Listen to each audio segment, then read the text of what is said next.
Perfect.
Wow. Well, first of all, thank you to everybody who's joining our show late night after night one of WrestleMania 40.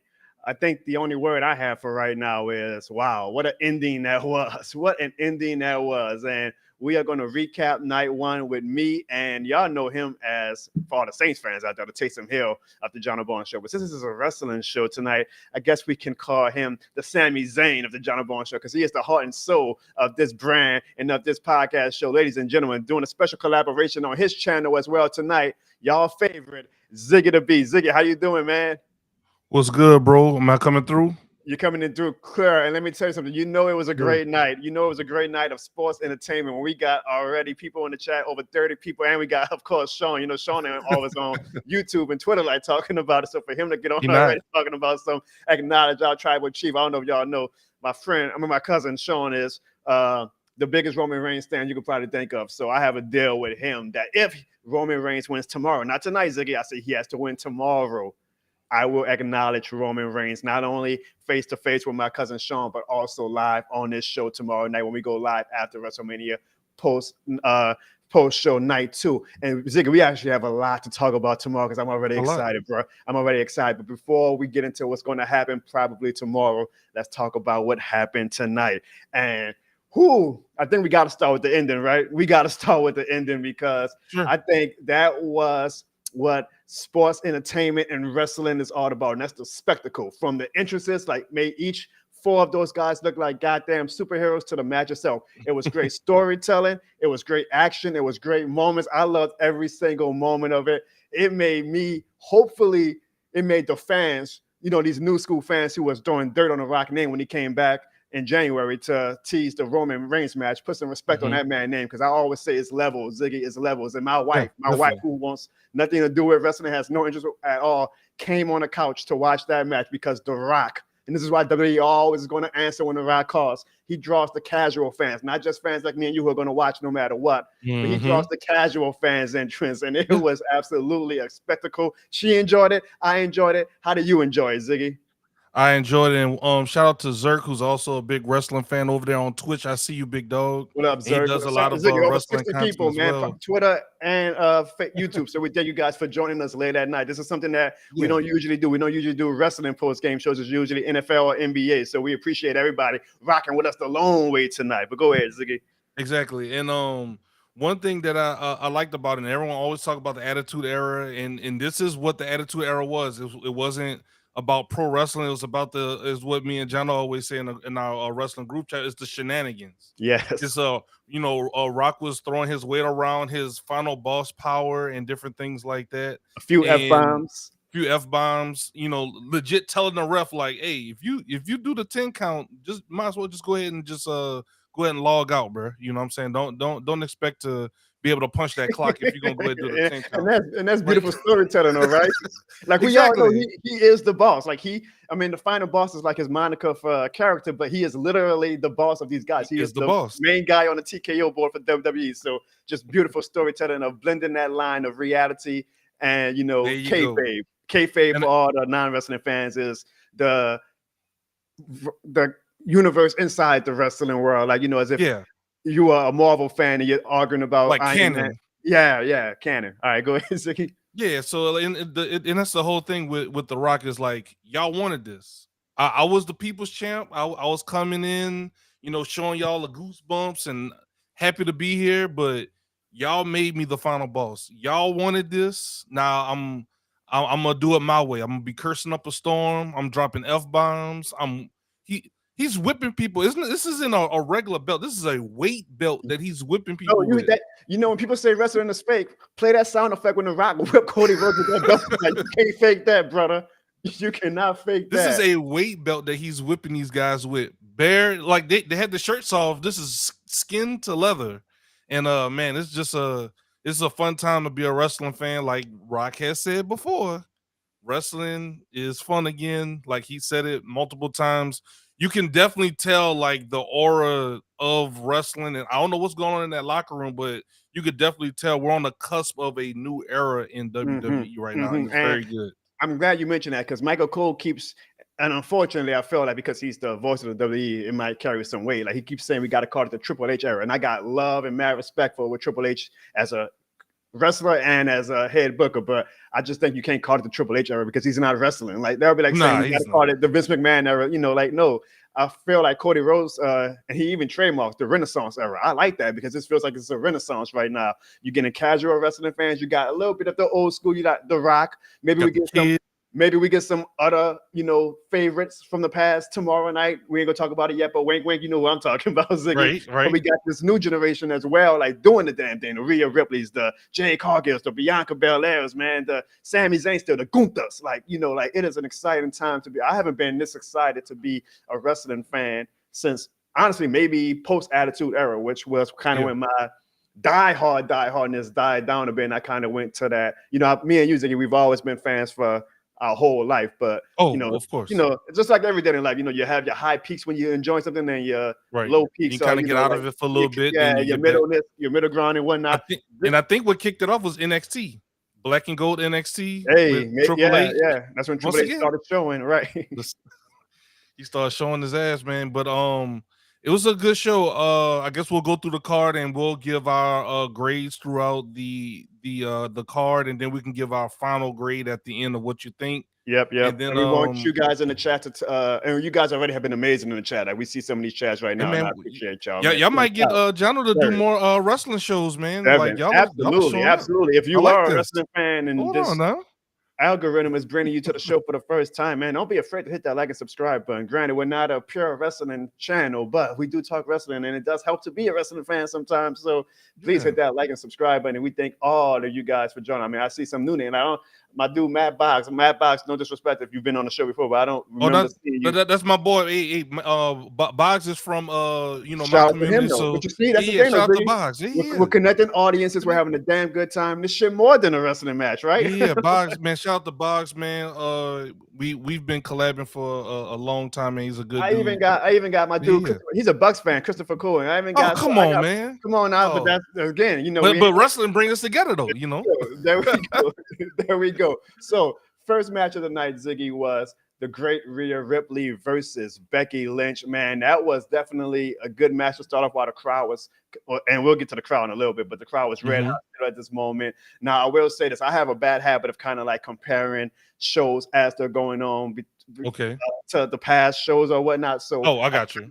Need to do a little bit better job of just enjoying the moment. So like while I'm watching this Rhea Ripley and Becky Lynch match, I'm like, it's good, but it's not what Becky Lynch and Rhea Ripley and Charlotte Flair did last year. However, it was a good match. I believe it was a shoot when the announcers were saying that Becky Lynch was actually sick with strep throat, wrestling in 40-degree weather, and had a high fever. So for her to put on a match like that with those conditions, props to her, man. These women are doing the damn thing. Greatest women's wrestling generation of all time that we're being blessed to live through right now. But all together, I think the match was just good. It was one of the better matches of the night. But because I've seen like the great matches that Becky has had in the past with Bianca at WrestleMania 38 and what Rhea Ripley did with Charlotte in 39, as good as it wasn't anything that like threw me off the couch. Like, wow, this is one of the greatest matches of all time. But I did enjoy the match. What about you? I enjoyed the match. There were some definitely some good exchanges during the match. I think one part, Rhea Ripley, this is kind of a little bit towards the end. Rhea Ripley did the the riptide into the turnbuckle, and then she bounced back and then went into another. I was like, okay, that was pretty Rhea, nice. and I don't want to disrespect Bianca, but I feel like Rhea is arguably the number one wrestler right now. Or is that disrespectful to Bianca? I mean, she has the title, right? So I mean, it's not really disrespect. She has the belt. The title is when the writers want to get the title. Which, don't get me wrong, Rhea deserves it, but I do think Rhea and Bianca right now are like what for the best women wrestlers. Oh, I got you. Well, I don't know, Bianca up there with a man for Bianca to be paired with Jade, who's fairly new to wrestling in general, and that trust that the company is putting in her to be in that kind of position. It takes somebody to be able to do that too. Right. You know, and to be honest, I don't know if y'all seen some of the stuff about Bianca, but she didn't grow up a wrestling fan. She didn't. So these ladies are picking up on this stuff very quickly. You know what I'm saying? So definitely shout out. We'll get back to Bianca in a little bit, but in regards to Becky Lynch, what do you think Becky Lynch goes from here? Because I mean, that's another thing I like about Rhea Ripley. Straight up whooped her. No cheating, no Dom. I mean, sometimes I guess she does cheat with Dominik, but she just straight up beat her. That's a good question because I didn't even think about that. My question was, where does Rhea, like, who is next in line to challenge her? Like, she's beating two of the greats and the horsewoman and Charlotte and Becky. So now, like, who's the next person? I think she might have a run in with Nia Jax again. Because Nia is nowhere to be found. So I think there's still some things for Rhea Ripley to do. Tomorrow they set up somebody who probably wasn't even on the card this tonight or tomorrow to like face up, because where does Becky go from here? You're right. Liv Morgan. Remember, Liv Morgan stayed with the fans, so I can see that. I see Mr. Reinbaum says Alexa Bliss return. She's been out for a while, so I can see that's that. A good one. The night after WrestleMania, the Raw, there's always a surprise return of somebody, so you never know with that. I see Trendy Light asks, are me and you? The chats are coming in high. I'm trying to keep up. Are we going on live tomorrow too? Yes, Trendy, we are going on live tomorrow. Oh, you know we're going on live because I'm gonna talk about it tomorrow later. I got. Well, if you've been watching, if you're true to the Jono Bones channel, me and Ziggy have mentioned in the show before, but y'all know what I feel like it's going to happen tomorrow. But we'll talk about that later. That's why I was low key excited about the outcome tonight. But Jay Cargill, I see you, Slim. Shout out to Rhea. Shout out to Becky. Women's division is a good spot. Rhea is definitely set to be the woman for the next few years, Ziggy, and I feel like it's setting up. I saw you just put my dude Slim South with the Jade Cargill, who's going to be immensely popular with the fans. I think that the next actual women's main event, WrestleMania, is going to be either Rhea versus Bianca, or Bianca versus Jade, or Rhea versus, like, those three are like the big three of what the future of women's wrestling is, and will actually be so good of stories and matches that it's going to legitimately. I don't know if Jade is ready necessarily yet to main event or WrestleMania, but if she continues to improve and because of how popular she is and just the aura she has to her, hey, we got a super chat, Ziggy. I definitely see that as a. We have us a super chat, $2 super chat from Who That for Life, Chris, Zelina, Shayna, or Mia Yim to get that singles push. Chris, Shayna's a good name because she actually won. She did a I don't know, was it like a Bellator fight or something? Like one of those, real fights, and she actually won. So like that, WWE loves that type of shit. Like when Brock. Oh yeah, didn't she come from UFC? Yeah, or if it wasn't UFC, but that MMA, so a legit badass. I can see that absolutely. I can definitely see that. Thank you for that super chat, Chris. Any super chat y'all give, we invest right back into the show. So we thank you guys from the bottom of my heart. Over 100 people right now watching the Jono Bones show at 10:51 p.m., 11:51 p.m. if you're on the East Coast. Man, how awesome is that, huh? It's pretty awesome, man. This is what this is what we're talking about when we're saying that we're building something on the Jono Bones channel. Like, this is more than the game. It is more than the game, bro. This is, when we say it's more of the game, it's not just football. It's not just basketball. Yes. This is wrestling. Yes. This is everything. Say, consider me a Saints channel. I say, nope. This is a Jono Bones channel. And that's not to sound cocky, but that's just to say that it ain't going to always just be Saints, or Pelicans. It's going to be, what interests us and things that we feel like interest you guys, and ultimately to be as entertaining to you guys as the WWE superstars were to you guys tonight. Now, just like in all walks of life, everybody has different interests, right? Yeah, and I see Matt says that the press conference is real good. That's why I'm impressed that we got over 100 people. Like we're battling technically WWE right now. It's going up too. Yeah, and I'm watching it from the side of my eye. I can't wait to rewatch it. Yes, I'm looking at it too. But you see what me and Ziggy do for you guys. We're sacrificing this press conference to entertain you guys. But I'm sure that there's some good shit saying in the press conference to lead up to tomorrow. Now, next on the card, Ziggy, we had the tag team ladder match between all 6 of these great WWE teams. And I'm very happy with this match, not only because, I mean, it's pretty hard to go wrong with a ladder match at WrestleMania, right? Just to slightly interrupt you, what grade are we giving the first match? Oh, the first match? I'm going to give that A through F. I'm going to give that match a B, a solid B. Okay, I agree with you. I'm sorry. A B? A B? Okay, all right, yep. Now, the ladder match, Ziggy, ladder matches, especially tag team ladder matches in WrestleMania, go together like peanut butter and jelly, bro. Like, it's kind of hard to have a bad wrestling ladder match at WrestleMania. And this one did not disappoint. And it wasn't like, of course, this is why I have a bad habit of comparing it to past ladder matches at WrestleMania. It wasn't the greatest WrestleMania ladder match of all time. However, the outcome was exactly what I thought was going to happen and what I felt like should happen. One, you got, in my opinion, and it's not, I guess, a feather in their cap because they need more bad guy tag teams right now. But this is arguably right now the most heat-driven tag team right now in Grayson Waller and Austin Theory on SmackDown. And most importantly, R-Truth got his WrestleMania moment, which he fucking deserves. Excuse the language, but he deserved that moment. So I'm glad WWE, Triple H, whoever called, they got it right on this match. I really enjoyed that match. What about you, Ziggy? No, I really enjoyed the match. I thought it was kind of funny. DIY came out in the DX inspired gear because R-Truth keeps calling them Shawn Michaels and Triple H. So I got a hot take. And I'm gonna say, I got respect for DIY. I got respect for every wrestler who goes out there and does what they do, but I just don't find DIY entertaining. They're great wrestlers. I guess they're great for how their style of wrestling is, but I just can't get into it. I can't get into their characters. I can't get into the match styles that they have to do with the spam finishes. That's one of my biggest pet peeves in wrestling, when you're kicking out a finishing move 5-6 times. It's like, come on now, like, are we going to actually still have some respect and relevance or reverence for a finishing move? So I am not the biggest fan of DIY, but I do applaud Triple H because he is trying his damnedest to get those guys over on the main crowd. I think Darrell's calling DIY trash too, but I don't know. I have a small counter to DIY. When they did try to bring them up, Vince kept being lukewarm with them and different things like that. I always blame Vince, right? Vince. Damn. Is Vince like the big bad whoop to y'all wrestling fans? I'm just saying. When you call someone up, you got to have a plan. Not Niners personal life. The person has a whole other topic. I don't want to get in trouble. We got Evan in the chat too. Evan even hating in the chat. Like, come on, Evan. Dang, can you just be positive for one night? Even I'm positive tonight, Ziggy. That's what I'm saying, bro. But ladder match, but the thing is with DIY, just to kind of go back, is a lot of the fanfare that they had was built off of the work that they did in NXT. With all of the matches and all the stuff that was going on with Tommaso Ciampa turning on Johnny Gargano.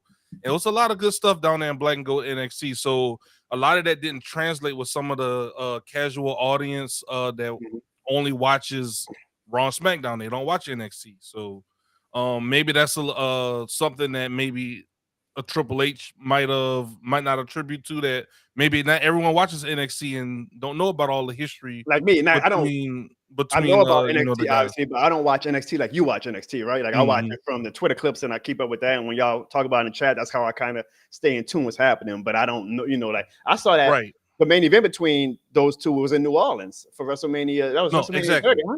Damn, them guys been wrestling for a hot minute. Shit. That's what I'm saying. Them dudes been hating each other for a minute, it was bro. A good match, but I remember being there and I'm like, okay, like after the fourth, kick out of a finish move, I'm like, this is gonna look like, come on now, we gotta, imagine Stone Cold doing 4 stunners and somebody kicking out. It's like, okay, like at what point does this become a little redundant? Like, but I mean, that's the I got you. We got another super chat, Ziggy. Yeah, we got another super chat from Who That for Life. Chris got that WrestleMania money tonight, huh?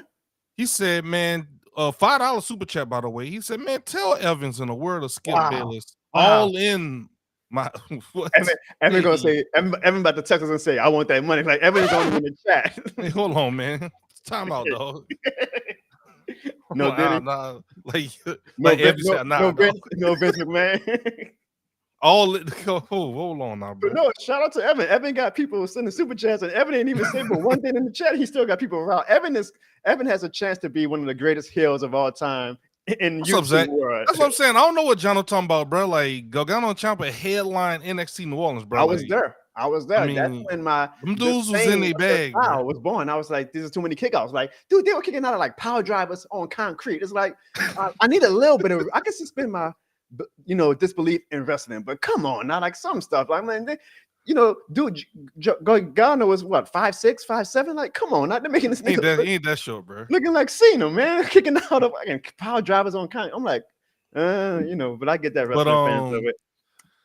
But yeah, so we had New Catch Republic. Did they make a big splash? Do you think? They took I don't think they leave the match bumps any more popular than they did. I kind of felt like Pretty Deadly deserved the spot, probably over DIY, to be honest, because at least Pretty Deadly is unique in that they are entertaining and characters and are different than just the DIY or Pete Dunne style of we're just brawlers, right? And granted, I get that there's time where character evolvement happens and maybe DIY evolves their characters more, maybe Pete Dunne and his guy evolved their characters more, but right now DIY is actually character driven, and that's what WrestleMania is about, like having the audience respond to like these crazy characters. So I think it would have helped to have, because honestly looking at it, I guess Judgment Day and Austin and then were the only bad guy teams in the thing. So it was 4 babyface teams and 2 heel teams. So I feel like we could have evened it out with having Pretty Deadly over DIY or Pete Dunne. But I'm not trying to hate on Pete Dunne because I know those guys are great wrestlers. I'm just saying sometimes I'm more of I'm an Attitude Era fan, so I like the spectacle. I like the entertaining characters more than sometimes I need the straight up indie wrestlers or whatnot. Yeah, so what about New Day? Like we have some people in the chat saying that Kofi should be a champion. That I think Kofi and them had their time. So I don't know about. I mean, maybe down the line. I mean, it's always nice to have like a last sentimental run or anything. I love Kofi, by the way. You know what I was hoping for? At any point, like Big E would have did a run in and kind of just gave that WrestleMania moment because we know he can't unfortunately wrestle again. I think he's good. I think the main thing is I see your question, Darrell, is I think it's the impact. So I don't know how his neck is. I guess it's healed for him to work out and different things like that. But you're getting in car crashes essentially in the wrestling ring. Yeah. My dude Ken, another Bucks fan. But we got Bucks fans in the chat tonight. Come on, nah. He said he's going bring back us to all Rock. together. He says this is the second best version of The Rock. He's carrying the storyline. Cody and Reigns can't keep up with The Rock offense. I low key agree with that, Ziggy. I think that The Rock just has this aura. I think Rock and Austin, and I'm not trying to be one of those nostalgic fans who only rely on the ad, but I'm sorry, bro. But when Rock and Austin are in the ring, sometimes it just shows you like this, especially Rock. No, hold on now. That dude, he be in this bag, bro. Dude, hold on, slow down, slow your roll. You got people that haven't watched wrestling in years. I respect that, but Stone Cold does the same thing. Sometimes y'all live in the moment too much, okay? WrestleMania 38. Sometimes y'all. Yeah, no, y'all do, bro. Because when Stone Cold did this 2 years ago at 38, it was the same thing. We had the casuals watching. SportsCenter was tweeting about Stone Cold way more than they ever tweet about Roman Reigns or anything like that. But that's because Stone Cold and The Rock, granted, because they were a part of the highest peak in wrestling history, but their aura, man, those two are just, in my opinion, the absolute greatest. Greatest. That's not even a word of all time. But all right, back to the tag team ladder match. I give that match another B. Very good match with the right 2 winners. I'm hopeful that these. I don't see the R-Truth and Miz team doing anything substantial besides just having R-Truth have his moment. But I hope that it gives Grayson and Austin a chance to elevate their game and be the top tag team heel in the WWE. Yeah, I'm pretty and you could tell Miz was very happy for R-Truth at the end. He hugged them and they celebrated when they pulled down those Raw tag team belts. So definitely is a good moment for R-Truth. And also A-Town Down, the name of that team. So I know a lot of people are pretty aggravated with Austin Theory, but I kind of like Grayson Waller. I'm happy that he got his time to shine. And I expect a lot from him. So what would you give the grade for the match? I'll give it a B-. B-? All right, gotcha. So we're about a B for the pay-per-views for right now. All right, yep. I'm at a solid B so far. Now we have Rey Mysterio and Andrade versus Santos Escobar and Dominik. Andrade. That's his name, right? Andrade. Andrade. Look, y'all, it's late, okay? and Dominik Mysterio. Ziggy, I'm a little yeah, I didn't botch it that bad. I thought he was Andrade. I just was say his name was like you know, El Torito or something. I'm like, damn, I botched his name that bad. Not El Torito. I was just off one syllable. Sheesh. It was a solid match. I thought they were doing this match to set up for a Carlito heel turn, but I guess they're saving that for later on post WrestleMania. But I guess the match was to give Jason Kelsey and Lane Johnson, the Philadelphia Eagles players, their moment. I mean, for the Philly crowd, it was pretty cool, but it was all right. Like, it's not going to be anything that anybody remembers years from now. What about you? I think it was to be honest, I think it was set up because something is clearly getting ready to happen with the Judgment Day. Rhea Ripley won. And everybody else lost. Everybody else lost. Even JD got thrown through a table. He didn't help like they wanted him to help. So I think it's going to cause some desperation from Priest to do something with that briefcase. Hold on, Ziggy. Super chat. Oh, you got a super chat from... Oh, that's my dude, Easy E. That's my wrestling dude right there. You know Easy Ezekiel. Acknowledge your Ezekiel was like made for the Jono Bones show, Ziggy, because he's a wrestling fan, the Saints fan. He's like, he would like hang out with us and he would fit right. And I hope he comes visit the city one day. That's how kick it with us, bro. Yeah, Ezekiel, I could just tell. We never met. Me and him even never met, but I just tell like he will fit right in with our circle. Acknowledge your tribal chief, Zeke. I will acknowledge Roman Reigns tomorrow if he actually wins that championship match, because it seems like it's finally setting up for Cody to finally finish the story. But if Roman Reigns wins tomorrow, I will get on here and I will acknowledge me and Ziggy. I'm putting Ziggy in the frying pan too. We will acknowledge Roman Reigns tomorrow if he wins. Thank you for that super chat. Oh, yeah, Andrade Cien Almas. Well, you know, in WWE, they you lose your last name. All them names they gave him, you getting on me because I had one mispronunciation. Shut up, Ziggy. Talk about the match. Go ahead. But I think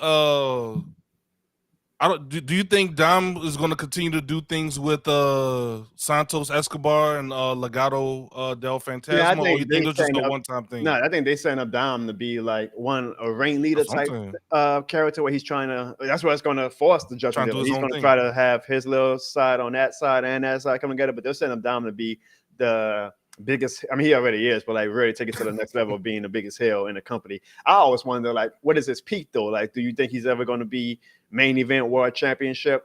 I'm talking about, and I'm not talking about that second rate title Seth Rollins has. I'm talking about main event, undisputed champion. You think he ever is going to get to that point? I wouldn't disrespect the other world champ, but I'm sorry. They made the belt because Roman doesn't wrestle, so they said, "Oh, we need somebody to keep the fans, entertained." They'll be like the NFL. I see him as the NFL say, "Yeah, we're gonna make another championship," because we want the fans to stay engaged during the season. So the Super Bowl is the main thing, we know that. But the second nobody do an in-season tournament. It is the play-in tournament, Ziggy. It's the NBA play-in tournament of championships. That's what I'm gonna call it. That belt to me is the play-in tournament. Now, granted, it gives great storylines. Like I'm locked in on that Drew McIntyre story, and I think it's gonna be a great moment for him still, even though I don't have that much, reverence for that belt. But to me, it's still the play-in tournament belt. Well, that's your opinion. I like the both world championships, but I see Dom as a integral part of the Intercontinental U.S. Championship mid card, like somebody that's like a multi-time Intercontinental champ or multi-time United States champ or something like that, like a heel mid card champ. I see that as his ceiling. If he goes any higher than that, that's just a bonus. The Royal say there's two part-time wrestlers in a match together combined to make a full-time wrestler. Hey, that's a good question. They combined to make a hell of a WrestleMania ending. They combined to make a hell of a WrestleMania ending. All right, so Ziggy, for the Rey Mysterio and Andrade, am I saying it right? Yeah, I was expecting a little bit of I don't know. I thought Dragon Lee was going to come run back out and say like, "Hey, you cost me." Yeah, what happened to Dragon Lee? I feel like match. Dragon Lee was just out.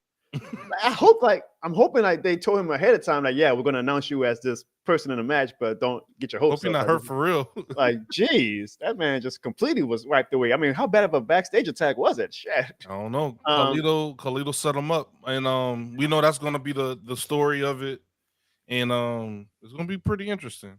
I think this is a Vivix Addicts. I'm not used to seeing that name, so he might be new to the channel. If you are Vivix, welcome to the channel. Don't forget to hit that like and subscribe button. He says Cena is coming back for sure tomorrow in the Bloodline. We're gonna get to that. You're very certain, huh? We're gonna get to that very soon. We're definitely gonna get to that very soon. But Ziggy, overall, I would give this match a solid C. It was okay. It was not anything bad, but it wasn't anything great. It's nothing that we're gonna remember. Besides Philadelphia fans remembering it for their two favorite players getting their WrestleMania moment.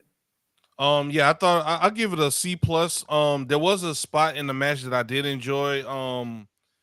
Joaquin Wilde, they like slingshotted him. I like that. I did too. That was cool. That was cool. He like flew up to the ramp.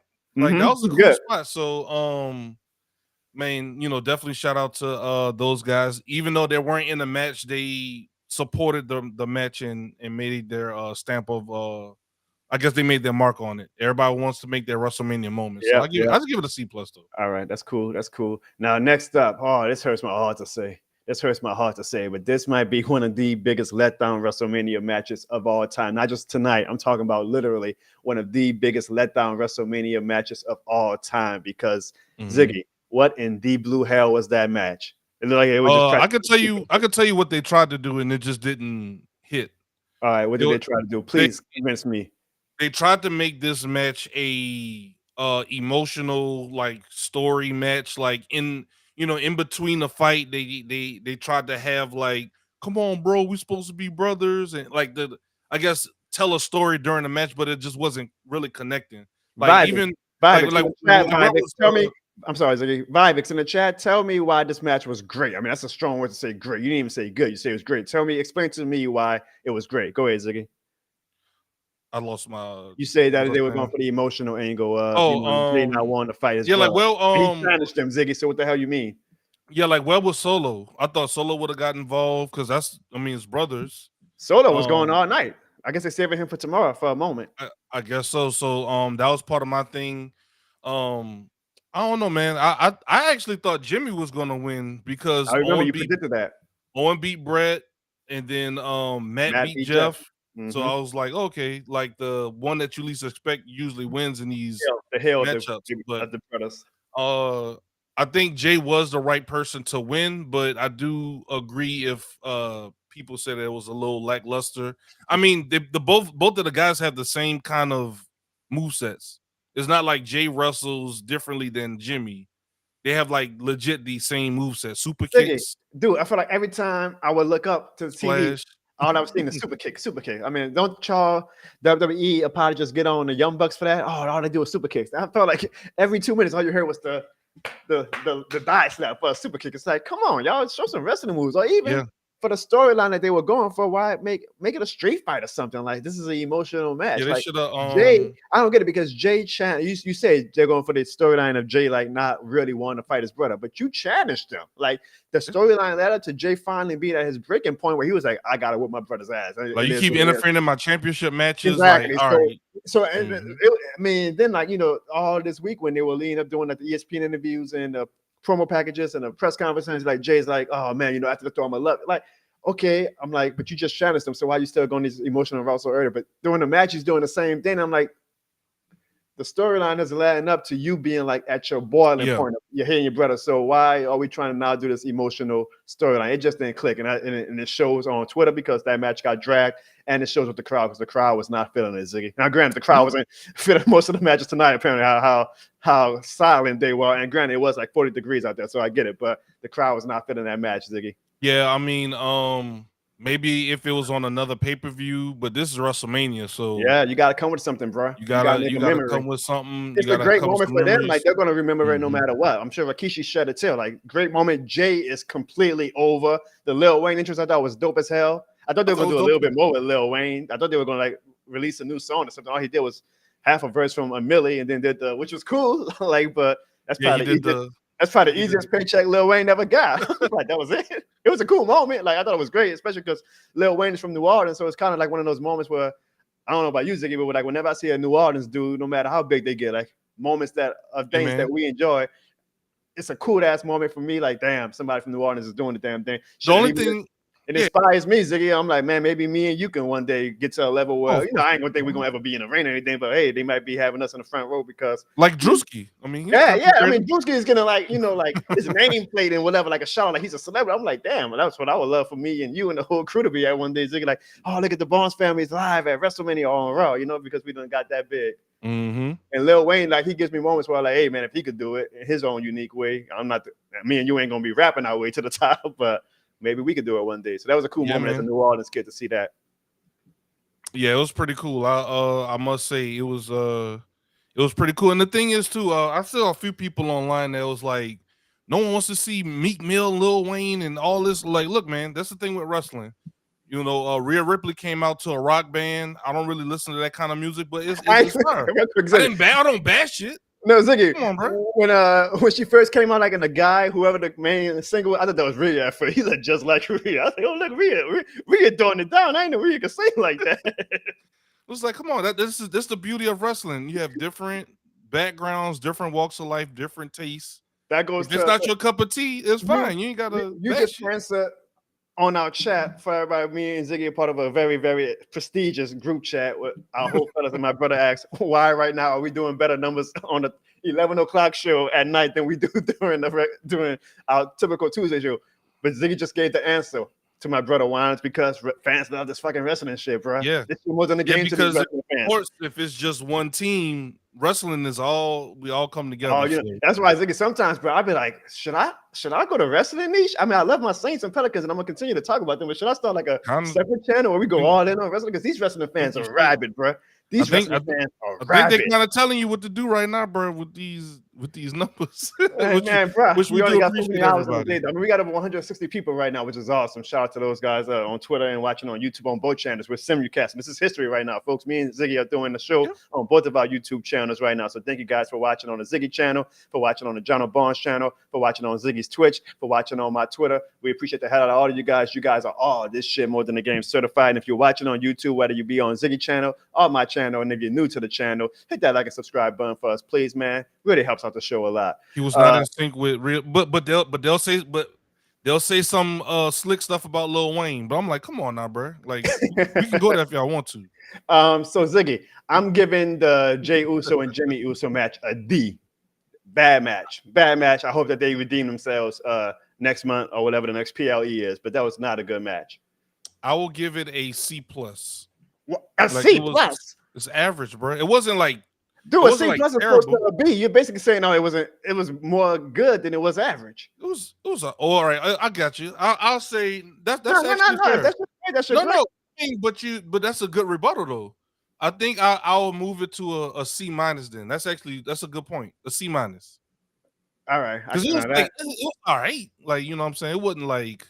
Well, Vibes, I see what you're saying. Vibes is basically saying that he just enjoys this Jey Uso story, and that's why the comebacks and whatnot have all been great, which is fine. That does not, to me, make a great match, though. Now, again, Jey Uso is going to be a heavyweight champion very, very soon. So I'm cool with that. I'm not trying to act like this is, now Jey and Jimmy should be punished and nobody should take them serious anymore. No, but that match was just, I think they need to do over. They got to run it back because I need to see, that feud and notes history of those two. I mean, it's been like 15 years now they've been doing this, huh? Maybe they was nervous or something. I don't know. I mean, I don't know. If I had a chance to fight my brother on WrestleMania, 1, I would whoop his ass. For 2, I would give a hell of a show while doing it. Ain't gonna be no even if I was you be spamming finishing moves like he gonna be trying to say let's spam. I'm like, nah, man, one finishing move. Whoever wins probably gonna be me, but we ain't gonna do that damn spam. That's a good one. It should have been I quit. It could have been I quit match. Stipulation, like something Solo should have been involved, and that's their little brother. Like sometimes it feels like Solo isn't even like blood to them, like not as an actual brother. I'm like, they act like Solo wasn't even a part of their lives or anything. Like, bro, that's your brother, dog. He was in there with y'all. Well, not. I mean, because he was young. He's like the Evan, y'all. If you follow the Jono Bones show, you're true to the Jono Bones show. He's like the Evan, like young. So he was with them, but And apparently, there's another Uso. There's like one more. Now, how many Samoans they got out there? Damn. Well, no, like actually, like in their like the family. Yeah, no, I know. It's like every day a new one comes out the womb. God damn. No, one day they're gonna have a whole. They're gonna have a Samoan federation, like just nothing but the Samoans. All Samoans all the time. Yeah, that's facts though. But yeah, C-. For that, the video package was better than the match. The video package leading up to the match, I was like, oh Lord. They had the old photos, the yearbook photos, and everything. Yeah, man. Missed opportunity for those two. Missed opportunity. Maybe they're involved in the main event tomorrow and they get a better spectacle Wrestlemania type moment. But next up, Ziggy, we have the Black African Queens or the Black Avengers, whatever you want to call it, versus Damage Control. And this match for me, Ziggy, it's not going to go down as a classic or anything like that, but it did exactly what it needed to do, and that was to make Jade Cargill look like a star. Wait, hold on, we gotta put it back up for our boy Sean. Or he says, yeah, if Sean is Sean might be sleeping. Hashtag Team Cocoa Butter. Just leave it up for the whole show, man. That's how we're gonna get our numbers up. People seeing these gorgeous women. They don't want to see me in your face. They want to see these gorgeous ass women. So just leave it up for the rest of the show. Yeah, man. It was kind of funny too, man. It was just a funny thing that I saw. I had text y'all. I was like, if y'all go back and watch during the entrance of like Belair and Jade and Naomi, you'll see like Asuka like dancing and like singing Bianca song. Like, I don't think the camera should have caught that, but I think they did that on purpose, like to show like Asuka and then wasn't taking it serious, and that's just probably what it was. Okay, that's how I took it. Now maybe she was like legitimately just not thinking the camera was on her, and she's like, yeah, this is a bad. But that Asuka be so unbothered, bro. That entrance overall was amazing. Like the way they presented them, like actual superheroes, black superheroes. And I'm not one of these people who likes to get all sentimental or like all these people on Twitter, but I do think it's a badass moment, especially for young black girls watching, like to say, oh wow, that's going to be some historical shit down the line with that. We got to win this firsthand tonight. Team Cocoa Butter. Now y'all gonna start calling Team Cocoa. But the match itself was essentially almost like a spot fest mess to set up the last major spot, which was Jay having a moment to continue to build her up as the big bad. The crowd was hyped for Jade. They was begging for her to get. She's over. The WWE, she is over. I ain't gonna lie, Ziggy. I think AEW takes a bad rap because I do feel a little bit. Tell me if this is a hot take. Like whenever you come from another promotion, you already instantly have like that aura or fanfare to you if you are like a big enough name. So like, you're like the new kid in class. Like, ooh. So like Cody coming in, like of course he's going to be even more popular now. Like you have that. Oh, he left AEW to come back. Like that's awesome. So now fans are going to love you even more. Same with Jay. Same if MJF ever came, or freaking Heyman Page or whatever. Like just being in AEW sets you up to like have fan base already built in and hype and an aura to you because you came from the big bad wolf company down in Jacksonville. So WWE does a great job with like taking that privilege, I guess, though, and using it to like make these guys come in looking like superstars, and then fans argue on Twitter 24/7. Like, you see, that's why Tony Khan didn't book them right. Look how Triple H is booking them. Which is crazy because Jade, Naomi, and Belair, I don't know if y'all follow them on Twitter or Instagram, but they were hanging out in like outside of wrestling before Jade even came over to WWE. I didn't know that. I did not know that. Yeah, she's been seen with multiple women's wrestlers outside of AEW, and that's what makes the fans look so silly at times. Is with this tribalism thing is like these wrestlers are friends with each other. It's so stupid to me. They probably all gather around and laugh at everybody. With I can say like it's fun, like to be team, just like back in our day, Team WWF, Team WCW. It's fun, but like me and you and like other people, we wasn't arguing all day. Twitter wasn't around, but like we wasn't arguing. Like we were arguing, switching between both channels, watching both. Yeah, and like we enjoy when both would thrive, and we wasn't like we got to tear one down. And I'm still sad WCW went out of business because that's when you had the best wrestling when Vince was on his ass saying, "Man, I gotta." We Triple H said on the Pat McAfee show, we were wrestling to survive. Like we were like our fucking jobs and livelihoods are on the line because that company, if they keep ascending and we not pushing the edge of what we doing, we're gonna be out of jobs. You're not wrong. Interesting thing. Look at this. What that comment said. What this comment says. I knew Jade team was gonna win. I'm seeing a lot of Jade. I think it is going to set up that somebody finally mentioned her. Bianca is better than Jade. That Bianca's going to be like, because everybody assumes that eventually Jade's going to turn heel and be like, I'm Jade Cargill. Because she was a heel for most of her time in Right, AEW, right. so that's how I'm everyone's not seen going to her. be surprised if Bianca is the one who says, yo, I was the best person in the WWE, then this woman comes in and steals my shine, steals my main event spot, steals all my fans, and she's the one who's going to kind of turn heel. That's probably for WrestleMania 41. Like, they're going to build it up over time, and they're going to be like, no, tomorrow night they're going to do it on Monday Night Raw or whatever. But you know, it's obviously going to set up for that eventually, right? Like, one of them is going to turn so you get that mega match.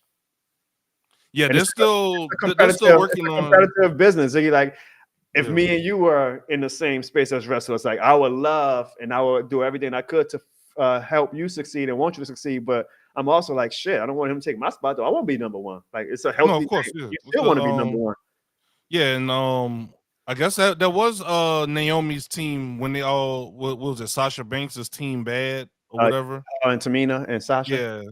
So hey, I don't know what they're gonna call the faction. I guess they're putting up threes. Maybe it might be something. Well, as a faction, who are they gonna feud with? Like, you can only do Damage Control. Those are only two factions. So what, they gonna feud with Damage Control? I mean, they could for like 6 months. It hasn't happened. Or they do what Damage Control did, is maybe one goes for the world title and the other two a tag team. I don't know. Darrell, hold on. Darrell keeps saying this presser is nice, and I'm watching it from the side of my eye. Y'all can at least let us know what's going on in the presser. Like, me and Ziggy are sacrificing our press conference watch to talk about this show for you guys. So if y'all gonna say, "Oh, this is hilarious" and everything, like they're saying in the text or whatever, at least let us know what is hilarious or what is nice or what are they saying in the goddamn press conference, so maybe we could comment on it on the show. They're leaving these dry ass comments and chats. Ziggy, no, I agree, Calvin. Jade still needs, like, she has we got to fill in the blanks a little bit with Jade. She doesn't have the full set yet, but she's on the right path. I mean, they have access to Natalia and her husband Tyson Kidd. They go and train a lot of the women's wrestlers in their like makeshift gym and everything. So she's in good hands. So one thing, though, shout out to Damage Control, because they sold their ass off for Jade and for those for Naomi and Bianca, help carry, so that they made ultimately Jade look like a star, because Jade, obviously, like you and Calvin just alluded to, is very raw still in the ring. But all together, because basically what the match was, again, it's not a classic, but they weren't trying to go for a classic. They were going to set up for it's a showcase. Future main events that they could possibly have in storylines with Jade and those women. I'm going to give it a B-.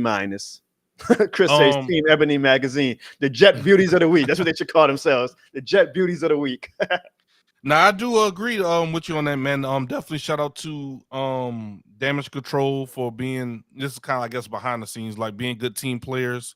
Asuka has never won at WrestleMania. Damn, I didn't realize that. Like, that's gonna be a storyline one day. You know they're gonna set that up for a storyline. Yeah, because Asuka lost to Bianca last year? Was it last year? She lost to Charlotte. I remember that. She lost to Charlotte, which in New Orleans, that's what kicked off the whole thing, because Asuka came in with her undefeated streak from NXT, lost to Charlotte, and then she has not won at WrestleMania since. But I mean, Asuka is in a good spot. She's a Grand Slam champ. Like, Asuka is good. She's made. She's won Money in the Bank. She's won NXT Women. She's won Raw. Was it Raw and SmackDown's Women's Champ? She's won the new yellow and white Women's Championship that Io Shirai has. So Asuka's good, man. So what would you grade the match then?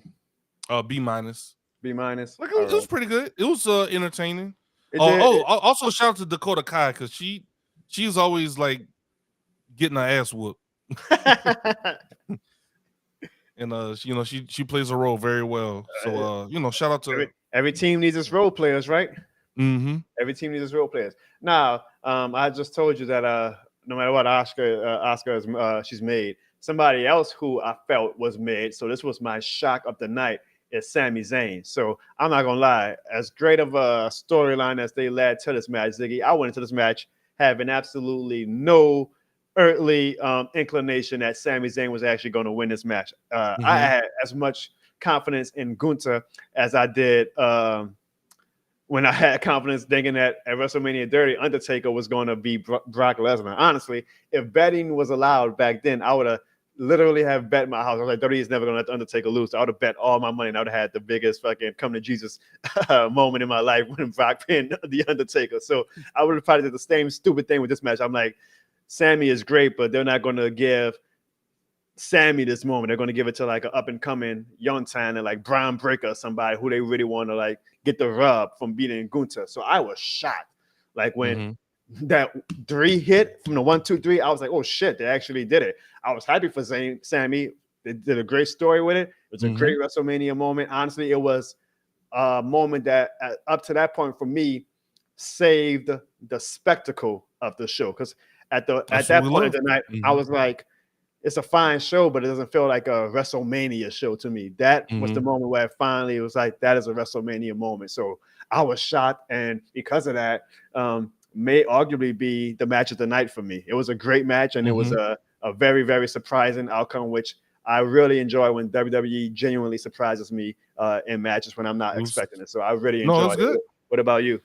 No, yeah, I definitely enjoyed it. I definitely got some of that NXT, like I said in our chat. Like I got some NXT Sami Zayn vibes of like the underdog from the underground is what they used to call him.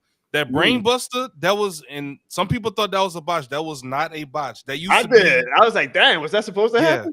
That used to be Sami Zayn's finishing move in the Indies called the brain buster when he was El Generico.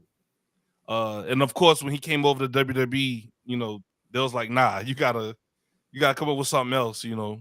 But it was kind of crazy to see him pull that out, and who better than Gunther to pull that out on? That shows the desperation and how big of a spectacle it is to beat and dethrone Gunther.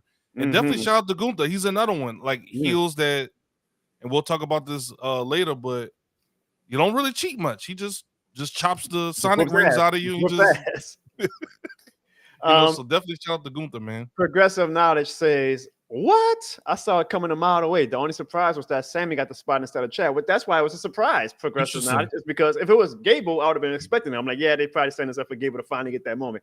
They gave it to Sami, which was a shock to me because, again, Sami went into that match, in my opinion, a made man. Like, there's nothing else that he needs to do besides win the World Championship. I was like, they're not going to give this spot to Sami because Sami's already been, I think it was a 3-time champion, Intercontinental champion. Yeah, Sami's already been Intercontinental champion, right, Jono? Right. So I'm like, Sami doesn't need the moment. I still low-key feel like he didn't need. It was a great moment. I'm not going to take it away from him, but I'm like, I still feel like it could have went to Gable and it probably would have hit a little bit harder just because Sami has already had these WrestleMania. He had the WrestleMania moment last year where he won the tag team championship main event with Kevin Owens. Like, he's been an Intercontinental champion already. There's not much left for Sami to do in that Intercontinental space. His only last level of final boss status, if you will, is to win the heavyweight champion. So I still kind of wish it was Gable that got that spot because I feel like it would have hit a little bit more. It doesn't take away from how awesome a moment it was tonight, but that's why it was shocking to me. I was like, damn, they gave it to Sami. I wasn't expecting Sami to be the one that finally dethroned them. Yeah, and I even liked at the beginning.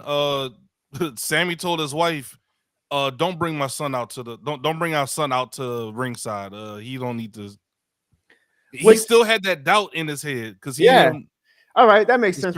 I'm glad you explained it that way because I'm like, why wouldn't they have his son out if he actually was going to win a match? Because it would have made the moment even more special. Because when that's going to be another thing. Like, dang, I should have believed in myself. My son missed out on my big victory. You know, I do like the shot that they had of his wife. She's like the ride or die for him. She was like, oh, you effed up Gunther when he kicked out of that double power bomb. She was like, it's over with. You're done. I said, okay. And but yeah, Sami Zayn did his thing, man. I have no bad things to say about it. I give this an A. I give it an A too. I give it an A too. Yeah, honestly, it might be just bell to bell the best match of the night, and it gave us probably the WrestleMania moment of the night. To be honest, it had the wrestling aspect of it. It had the emotional aspect to it. It had the story leading up. Everything that WrestleMania is all about, huh? Yep. And then they had the and that's one thing that I think was missing with some of the past WrestleManias. It's like we like title changes. Like title changes is important, but we have so many people that have had long reigns retaining belts in a lot of these pay-per-views and WrestleManias that sometimes it's good to kind of feel that rush of a new champion. Make fans happy. Yeah. So so what does this leave Gunther though? Because if they do a rematch, he's going to the main event team. So you don't think they're going to do it? Well, you know, and kayfabe logic, Gunther should ask for a rematch, right? Like every champion's always going to say, "I want to get his rematch." But okay, but you know, you're not going to let him lose twice now. Like that's kind of taking away his aura. If you let him lose again in the rematch, so does he just find a way to conveniently say forget the rematch? Like, do we have somebody come in? I see people saying Brock. I don't think Brock is coming back anytime soon, but especially for a mid-card belt, no. So you think now Gunther goes to the main event scene after tonight? That's what I would do. I would have him go. I mean, what more can he prove in the mid-card scene? Well, then whose spot is he taking in the main event scene? That's all. Like, you just add to it. You don't have to. He don't have to take anybody's spot, but he just getting that mix with Drew McIntyre, with Seth. Drew's a bad guy. Gunther's a bad guy. So how that works? Hey, Gunther, he'll still chop you up. You know, that'll be a good match, especially they're getting ready to go to. I mean, they tore the house down with Sheamus last year, so it will be definitely a good match. I'm saying Clash at the Castle's coming up. I'm curious to see what they do because I feel like they're setting up because you saw before Sami came out for his interest. The last thing Gable said to him was, "He said you owe me. After you win, you owe me." So like they're setting up. He trained him up, got his mind right. Like I mean, that's actually Gable's going to get his moment. Gable's going to get his moment eventually. Like he's going to get his moment. He's good, man. Shout out to Gable. It may not hit the same as it would have if he would have beat Gunther, but he's going to get his moment. So I can see a babyface versus babyface feud with Sami and Gable. Well, maybe eventually one of them turns heel because of it. But I'm kind of because I mean I get what y'all saying. Like, yeah, Gunther now obviously should eventually start. That's what I would do. Yeah, but I'm just trying to see where does Gunther play into it because I mean I know he's not going to be in the Roman Reigns circle of feuds, but if Drew McIntyre does win, or if Seth wins tomorrow, we don't know for sure. Because think about it on Monday.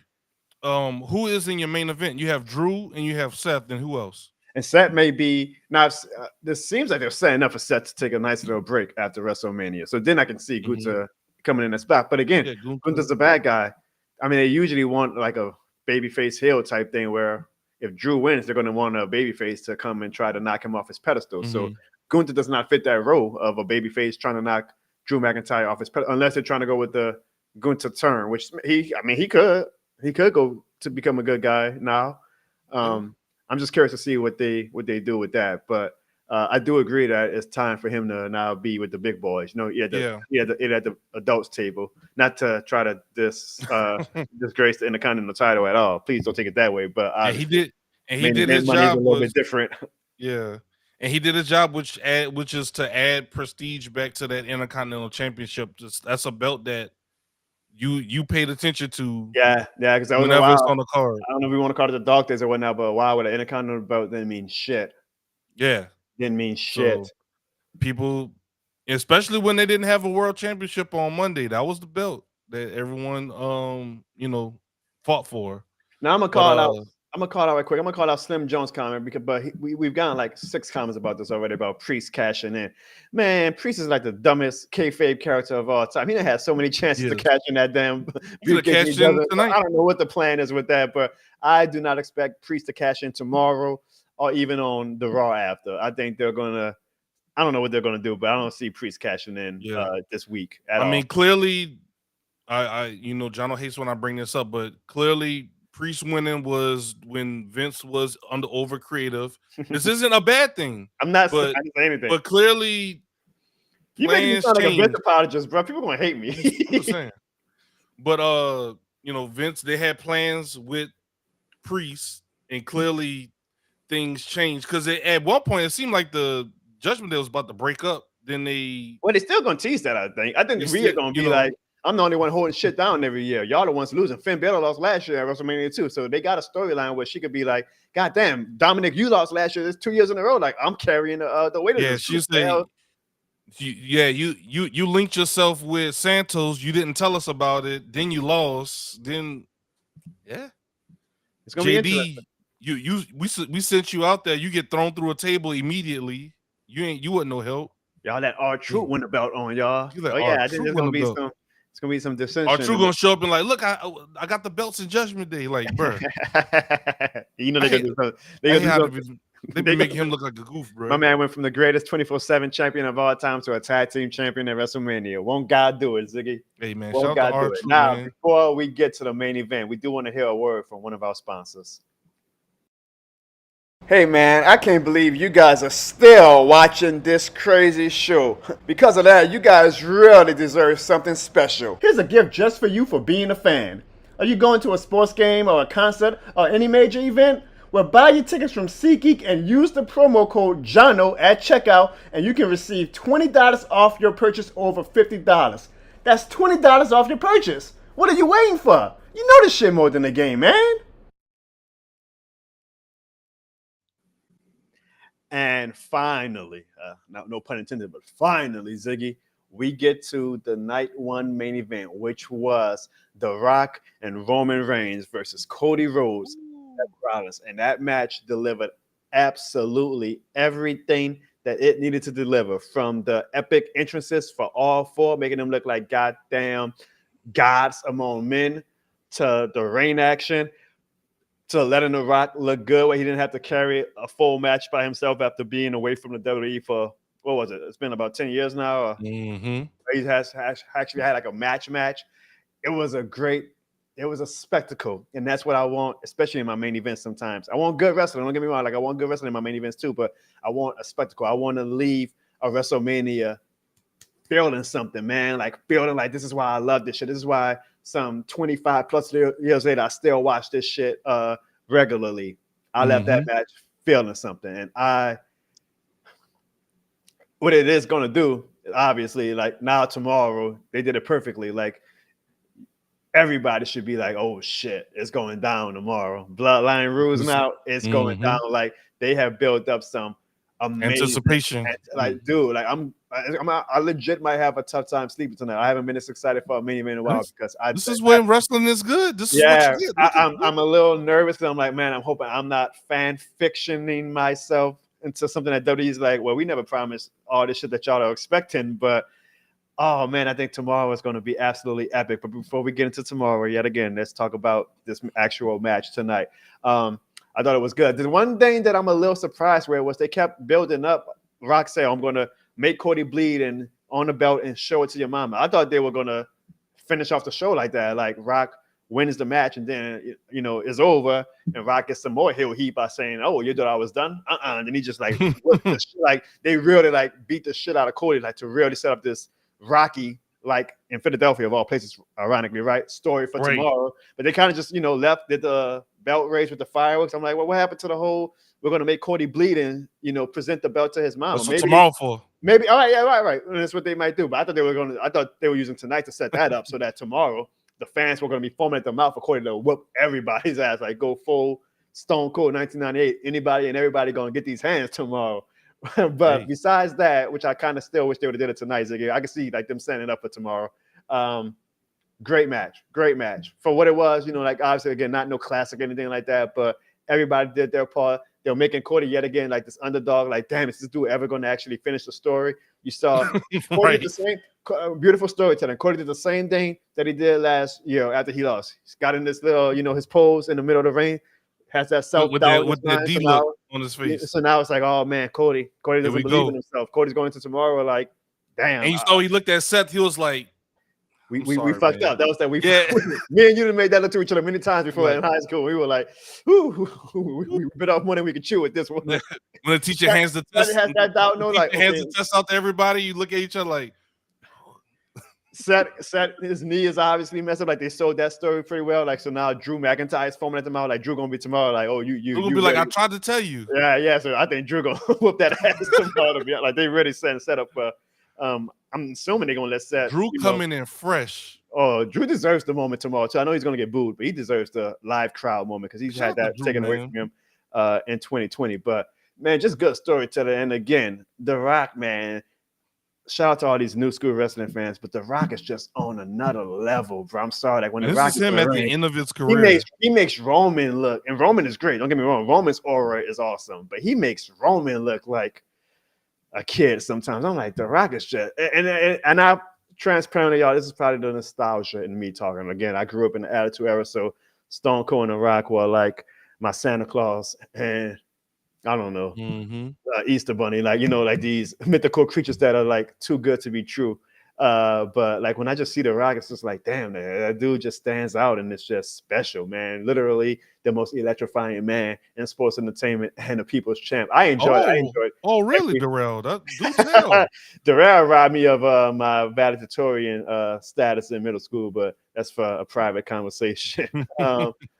I enjoyed the shit out of that match, Ziggy. I really enjoyed the absolute shit out of it. They got it all right on all fronts with that match. How did you feel about that match? Yeah, I feel real good about the match as well. This is one of those things where when you get some of the older school guys and even like the Ruthless Aggression era guys, like just the pacing of the matches is just different. Like they let moves breathe. I feel like sometimes even to your credit too, Jono, like I like DIY, but you have your opinion about DIY, but sometimes they do feel like it's like move, move, move, move, move, move. It's like Anthony in the chat. let stuff breathe a little bit. Hey, shout out Holy to Cross, Bautista, yeah. bro. Shout out I to see Anthony. you, dog. Hey, what's up, bro? But they let stuff breathe. They let everything has a purpose. I feel like in these matches, every punch, every kick, everything had a purpose to it. Like we said before, even Rock telling the referee, don't do a count out, or you gonna get fired. I'm your boss. I was like, oh man, like this is pretty good, man. I really enjoyed it. They went outside the ring, they brawled and went at it outside the ring. Cody did the rock bottom. Like it just I don't know. I just really liked it. Yeah, I and I just hope really I'm enjoyed seeing it. Kelvin, you didn't like it, bro? Yeah, well, Kelvin, well, he had another comment too where he said, So what was trash about it? Well, like he put it right here. He says, giving it a P and not the one from Super Mario 3. A P for pathetic. The Rock is stiff as F and did what to move. Well, I mean, Kelvin, he's 51 years old. like I get it. Maybe some fans aren't fans of that. But like when you have The Rock or Stone Cold coming back for a match, I'm not expecting 1998 and 1999 Stone Cold and The Rock. Like, yeah, it needs to be a slow, methodical match, but you can still tell a great story and have a good match when it's slow and methodical. Like you said, Ziggy, like every move had meaning. Every thing that they did in that match had a purpose. Oh, Seth's knee is screwed up, so now it sets up for tomorrow, right? Like they're doing things to not only elevate that current match at the time, but they're building up for tomorrow. Everything had a purpose, and I loved it. I love The Rock again flexing his muscle. They obviously were cheating like throughout the whole match, and The Rock was like, "Hey, yo, referee." He said, "Excuse the language. I wish your nigga would." He talked about, "I wish you would do something. I wish you would do something." The referee was like, "Shit, man." And that was the thing. Big. They did not declare this as a no DQ match or anything. This is supposed to be a regular. And so that sets up for all these young, we're all adults, y'all. Y'all gotta understand it. Everybody in chat to realize, let's take a step back. We're adults watching this right now, but there are little kids watching it, and Rock even made fun of it because he showed like these little kids crying, like who are watching it the way we were watching this shit at the Attitude Era, who are like, damn, like if The Rock and Roman are doing this tonight when it wasn't Bloodline rules, like they're probably like their hearts are beating out their chest right now. Thinking like their hero Cody has no goddamn shot. But that's what it's all about. Like that's what wrestling is about. Like granted, it is to also entertain the older audience, like people like you and me. But like for those, I'm not saying this to be disrespectful, but the marks, like we were marks during the Attitude Era. Like the marks right now, the young kids, middle schoolers, and all that watching this shit. Like this is going, especially if Cody wins tomorrow, some peak shit for them. They don't realize it right now because they living in the moment. They're like, ah, goddamn, I can't believe The Rock did that. And Cody ain't gonna never win the goddamn belt. But this is like for us when freaking Vince McMahon was throwing every roadblock at Stone Cold, and we would be going to school like, damn, this is it. Like Stone Cold ain't got no shot. Like our hero was done. This is what wrestling is all about. No, I agree. This is what wrestling is about, and I think sometimes, and this goes out to the older fans, like John, you pointed out about us being older fans, and they have the kids, and I think there's something that we could learn from the kids, and there's something that we could kind of remember about the kids. The kids don't worry about dirt sheets. The kids don't. Well, the kids that in my head, maybe they're smarter than I think, but these kids don't worry about dirt sheets. They don't care about spoilers and different things like that. They allow themselves to be in the moment. They allow themselves to be captivated by these characters. They root for their favorite characters, and they boo the people that they do not like. And I think we need to do that a little bit more often. I gotta stop Kelvin right here. And Kelvin, I appreciate you, with the engagement and whatnot. But dude, I know you ain't comparing the Undertaker. Did you see the Undertaker versus Goldberg? Did you see the Undertaker versus Roman Reigns? No, Undertaker was not 51 when he had that classic with Shawn Michaels. Okay, when Undertaker got old too, his match quality went considerably down. All right, so compare him to say him and Flair didn't look that stiff. I don't know. Austin and KO did have a very good match. I give that a good but match. Also like the most of the match, and I'm the biggest Stone Cold stan there is. So trust me if I'm saying this, but they set that match up to be no holds barred, so Stone Cold can do it in the crowd, so that he's not doing the goddamn actual more storytelling. Yeah, like we gotta have a little bit of, and if it's not your thing, Kelvin, I understand that, but I don't think we should say it's a bad match. But like Rock cannot give you a match like he did even some 12 plus years ago with John Cena type thing. Like it's not possible. One, dude's built like a goddamn freight truck. Probably has the greatest HGH Hollywood can buy. Like, so even as great as he looks, like he can't be nimble like we are used to. But like when you have these legends come in for matches like that, you kind of got to accept that you're not going to get like you say, it's like a DIY type match. Are you going to get maybe? And even Roman is in his peak right now. His matches are usually slow and methodical anyway. So it's really not like this is anything new. Like Roman's matches are always slow, methodical, tries to build up to a big moment instead of like these spot fests or whatnot. So I'm a little thrown off at how Kelvin is like really hating on The Rock. I really am. So what match did you like? Any match today, Calvin? I'm just kind of curious. What match did you like this evening? Because I mean, I feel like this is what you want. Like you want good storytelling. You want, again, not the greatest match, but it was a good match. Now, granted, again, I get it. Like, yes, The Rock did look a little bit stiff. Stone Cold looked stiff 2 years ago. Remember when he was doing them kicks to Kevin Owens? I was like, ooh, Stone Cold moving a little slow. Hello, they over 50, bruh. Not just a typical, not even a regular 50. Like these guys have put wear and tear on their body. Oh yeah, for years. So I remember Kevin Owens didn't he suplex Stone Cold on the concrete or something like that? Like I was like, man. So like I appreciate The Rock and Stone Cold for like still going out the, I don't want to say comfort zone, but like giving us what they're giving us at the age of and Stone Cold's damn near 60 now, I believe. But like to give us what they give us, it could be a lot worse, guys. That's all I'm saying. And I'm just surprised that Calvin brought the Undertaker, because that Goldberg Undertaker match was one of the worst matches of all time. That Undertaker and Roman Reigns match was one of the worst WrestleMania matches, in my opinion, of all time. Like when Taker was really absolutely done. That Undertaker Shawn Michaels, Triple H Kane match, and freaking ruined Shawn Michaels' last match, because now that's technically Shawn Michaels' last match. That to me is bad, old wrestlers. The Saudi Arabia match? Yeah, I mean, maybe Shawn Michaels likes to say that it's not canon because it's a Saudi Arabia match. Okay. But like that to me is bad old wrestlers. What The Rock did tonight and what Stone Cold did 2 years ago, that's freaking elite for what they did at their age, to be honest. Mm-hmm. Everybody's entitled to their opinion, but I'm surprised that we don't have a universal agreement of how good and entertaining the match was. This is a good thing. This is one of the things about wrestling, man. People have and that's the beauty of, again, I don't know if y'all new to the channel, we invite every opinion. Like we never talk down on any I'm just kind of curious the only thing is we're gonna, if you make a statement or declaration, we might ask for you to elaborate on it. We'll debate it, we'll challenge it, but we always respect it. That's what we do for football season, basketball season. I mean, because I ain't gonna lie, the opinions for basketball season about to get real hot, because this is a New Orleans Pelicans fan channel, folks. So the way them balls are playing, we're gonna have some heated takes with that in our next show on Tuesday. It's getting a little testy. Man, I'm seeing some names that I ain't gonna lie. I'm not. So maybe the wrestling algorithm is bringing some. The wrestling algorithm, man. Everything has history. Welcome to the show. Everything has history. If you're new to the channel, thank you for established. Looking at your logo, let's see. Everything Has History was established in 2020. So if you're a podcast, man, that's historic. And shout out to all y'all, any content creator out there, any fellow podcasters out there that's doing this grind, man. Shout out to all y'all. We salute y'all, man. Yeah, and thank y'all. If y'all new to the channel, don't forget to hit that subscribe button. But Everything Has History said that he was worried about how slow it started. It did start off slow. I agree with that. Because even my wife was like, "Oh, this match is kind of boring. Like, why am I watching it if it's so slow?" And I was like, "Baby, they build it. Let the match breathe. Let the match build up. It's kind of like Lil Wayne. Let the beat build." But honestly, The Rock looked amazing. Then they picked it up like crazy. Yep, just like the Stone Cold KO match. Honestly, I feel like they probably watched that Stone Cold KO match for tips. Like, okay, like we know The Rock ain't The Rock of 1999, so we probably got to let him, get into the flow of the match rather than some 13 years after his last full match come in. So I thought they did a great job. Of course, thank you for joining us. Like, we appreciate that. Yeah. And I see a Brandon Barnes, and I don't know if he's related to me, Ziggy. I mean, we got a lot of Barneses out there, so maybe he's like Florida. Is that a Florida State logo? He can't be a Barnes family in New Orleans member. But welcome to the family either way, Brandon. Again, man, thanks for all the new people who's joining in. If y'all new to the channel, hit that like and subscribe button. We appreciate y'all. We got some good numbers.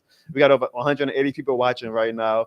Of course, all platforms. On a Saturday night at 11:52 p.m., maybe 12:52 a.m. Sunday morning for some people. When you're watching us at. Yep. We appreciate y'all for real, man. But Ziggy, all that said, the match had the outcome that it should have had, which is you're set up for night 2 because night 2 needs to be the spectacle of spectacle. This is WrestleMania 40, my man. This is right. You got to go big, and I don't want no Ricky Steamboat and Macho Man classic match, which don't get me wrong, like that match, I love a classic wrestling match, but for with this storyline that's been building up to, it's got to be some bells and whistles, popping circumstance type shit. Like I want some shenanigans tomorrow. The only way you could get that is if you have some bloodline rules. So I think the outcome was great. I'm going to give the match, as far as grade value, I'm going to give it an A because it did. Again, now every grade system needs context. Like, it's not an A like a Stone Cold versus Bret Hart WrestleMania 13 is an A+, but it's an A in that it did everything that it needed to do. It entertained me. I'm a Rock stan, so I enjoy just watching my second favorite wrestler of all time do the damn thing. It's an A for me. I give it a A-. For me. Just the entrances, the pageantry, the entertainment value, the shenanigans outside the ring. Rock really did his thing in this match, man. Like Roman, Cody, like everyone played their roles. Like what Rock always says, know your role. Everyone knew their role in this match, and I don't know if this is going to ignite another Cody and Seth feud, because they were rivals before. Well, they keep doing the injury angle with Seth, so I'm like, okay, are they trying to like eventually write him off to go like take a month or 2 off to like just because Seth been going for a while now? Because think about this: if Drew wins tomorrow and then Cody wins, what does Seth gain from even doing this match and inserting himself in Cody's business? Well, I didn't even think if Drew and Seth win tomorrow. I'm sorry, if Drew and Cody win. I'm sorry. If Drew and Cody win, I know you said it right. I said it wrong. Okay, if Drew and Cody win, it don't make sense to have both of them on the same show. As like, so I imagine Cody goes the SmackDown route, right? Yeah. Cody's gonna go to SmackDown, but just in terms of just Seth, like in a kayfabe canon, the storyline. So it's like all that, and you empty handed. And Cody, he got his belt. Yeah. You lost yours, and you already 0-3 against Cody. Or do they both have a moment at the end too? So Seth could be like, you took the goddamn pin. Yeah, Cody. Now it's gonna be tough because this is gonna be like the 5th time they turn Seth heel, and the fans always eventually turn him back face because they're like, we want to cheer for Seth. But or do you think they both have the end of WrestleMania moment where they both posing with their both belts like Eddie and he who shall not be named? They're like, hey, we did it. Good point. That would be another legit shock to me. I feel so that means he would beat Drew. Yeah. And right now, if I was a betting man, I'm putting money on Drew. Like I feel like this is setting up. Like honestly, I low key feel like it makes Drew look bad if he loses tomorrow. Like you want to know what my hot take is? I think Damian Priest cashes in. So you why do y'all think that? But he screws up and Seth wins. Because Damian and Drew that'll be funny. Damian and Drew already beefing. Yeah, that would be cool actually. Because it ain't like Drew. This is my hot take. Damien has to win the match, so I agree. He can still lose. That would Because actually he like, man, I don't want to get in trouble with mommy. I gotta come back. Like, nah, y'all fucked up. Like, I got my belt. He's getting desperate. That's why I'm so excited for tomorrow. There's so many ways different that they Drew Ziggy, we got a super chat. Hey, Chris got a $2 super chat. And he says Roman really kicked out heckler lady at the press. Chris, they had a heckler lady, so we missed out on that. So me and Ziggy gonna watch the press conference, or I'm gonna watch it. Ziggy might be like, I gotta get some sleep, Jono. We doing this again tomorrow. I'm gonna watch the press conference though afterwards. No, I'm gonna check it out. But I appreciate you actually telling us what happened in the press conference, Chris, because we got our family members in our group chat saying, "Oh, this press conference is funny. Man, it's crazy." And we're like, "Can y'all at least elaborate?" Y'all know me and Ziggy on live right now, so we can't watch. Hey, maybe WWE. Eventually we keep doing this thing. Maybe WWE invite us to a presser or something. Hey, you never know. You never know. All I'm asking is this shit more than the game? That are you gonna say, "All right, Jono, never again"? Roman gonna be like, "Hey, get them out of here." Chris, I wish you was on every show. I know you can't watch every show, but man, every time Chris comes on, he shows mad love with the super chat. So, Chris, man, we love. Big smile comes on our face. They never cash in at Mania. Yeah, I think Seth was the only one to do it. So, I get it. But it'll be fun. Like we've never had a cash in fail at Mania, so this could be historic. And this WrestleMania 40, I feel like they gotta do something like again big for WrestleMania 40. God, people, Curtis Dennis Allen in the chat already, even on a non-Evan Barnes chat talking about Evan Barnes versus New Orleans at WrestleMania. Hey, you never know. You never know. So all in all, what grade would you give WrestleMania Night 1? All right, so yeah, so we made an overall grade. Wait, did you gave your grade for Rock and Roman in them, right? You said A minus.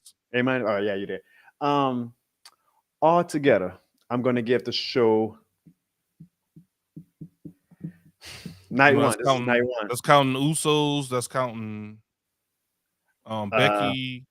I'll say this. I'm gonna give it a B minus, but it's a B minus that's leaning more heavily to a C than it is to an actual B. Oh, because that's like I feel like the only two actual moments that looking back on, I'm gonna like really want to watch again. Like remember is Sami's moment and the main event. Everything else was fine, but it wasn't WrestleMania spectacle worthy to me. Not to say it was bad, it just wasn't something that. And this might be again a Jono thing where like instead of just enjoying the moment, I'm always looking at it from a historical value or comparing it to past great moments in WrestleMania history. But this night wasn't anything that's ever going to be like, oh man, just one of the greatest WrestleMania nights of all time, anything like that. Because last year, and this is again my not pet peeve. This is my I'm drawing a blank on what the word is, but my kryptonite, I guess, is that I usually like, oh, how does it rank from last year? And last year's night one is it was one of the greatest WrestleMania nights of all time. So I'm kind of in the bad spot where I'm it was good. Well, I'm comparing it unfairly to last year's night one, and it doesn't hold a candle to what night one was last year. But it did have its fine moments, and I think this is kind of setting up for what could be a greatest of all time type night on night two. But I will also say this: WWE has been promoting this WrestleMania as the biggest WrestleMania of all time. And I get it, this marketing, you got to get the fans hyped up, you got to sell tickets, you got to get casuals and whatnot. In general, people interested to tune in to buy a Peacock subscription or watch. But when you hype something up as the biggest of all time, it's going to be the greatest of all time. Well, I'm expecting from start to finish, like something that's going to keep me on the edge of my seat. And I didn't get on the edge of my seat until the Sami Zayn Gunther match and the main event. So if you're going to hype something up as the biggest of all time, then I'm expecting biggest of all time results. And I did not get that tonight. With that said, it was still the solid show, a B minus overall for me, but it's not something that I'm like one of the greatest WrestleManias of all time. However, I am very, very, very much excited because of the ending to tonight to what tomorrow can possibly be. And I definitely agree with that. And before we go into our final segments, where we'll just probably answer some of y'all's questions. Well, hold on, you gotta give your grade first. Then we can answer some questions. Yeah. I'll give it I will give it I say a B minus as well. Well, I'll say a B, like a average B. Like it was pretty good. Like you said, Sami and the final match of the night, the main event, those were the two high points. Rhea Ripley, she did her thing. I actually liked the ladder match. with A-Town Down Under and R-Truth This is really not bad getting his habit though. moment. Compared to other WrestleMania ladder matches, I'm like, it was good, but it wasn't, 2000 Yeah, but and for tonight and for R-Truth, I really like that form. Some of the damn, other Ziggy, filler matches. super chat. A progressive knowledge with the I gotta get you double air horns for the $10. Hey man, what you got, bro?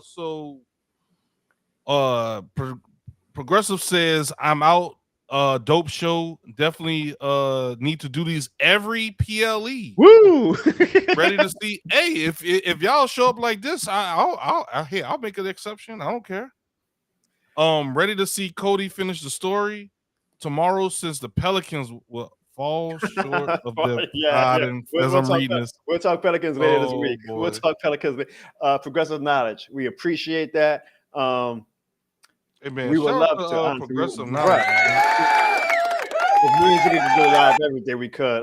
Unfortunately, we have 9 to 5s. We have families, so I might take up on that PLE one though. We might do. I might make a little channel on one of the what they call it, a playlist, and we'll make a. I don't know. There's so many hours in the day, bro. I want to do it. Like my dream is, of course, I've told y'all this before, is to go full time as a content creator.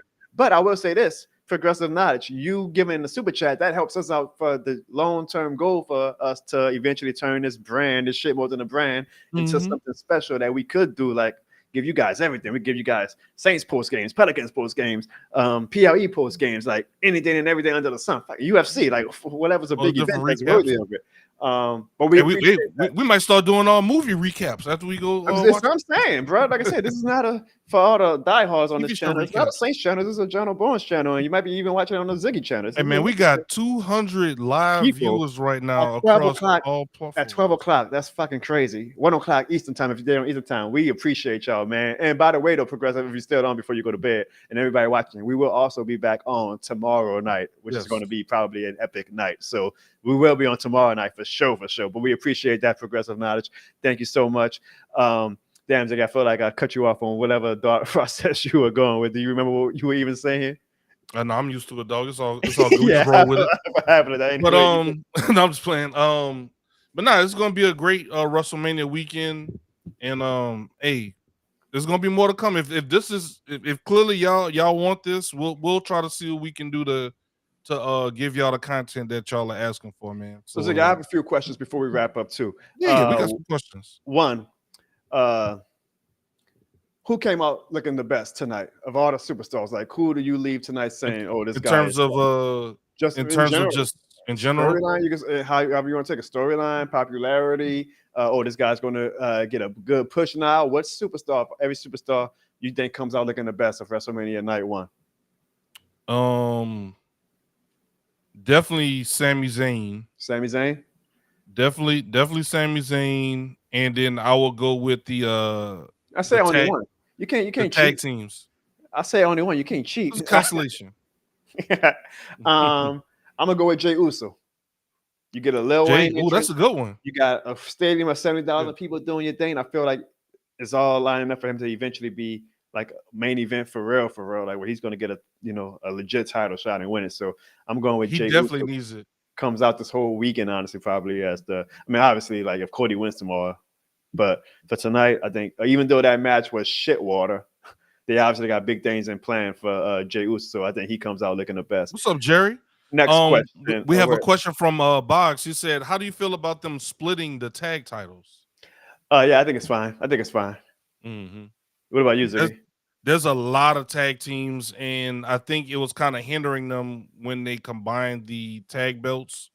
So I think them splitting them back up. One, I think they're going to redesign them. They're going to have world tag team champions to match Raw, like the world tag team.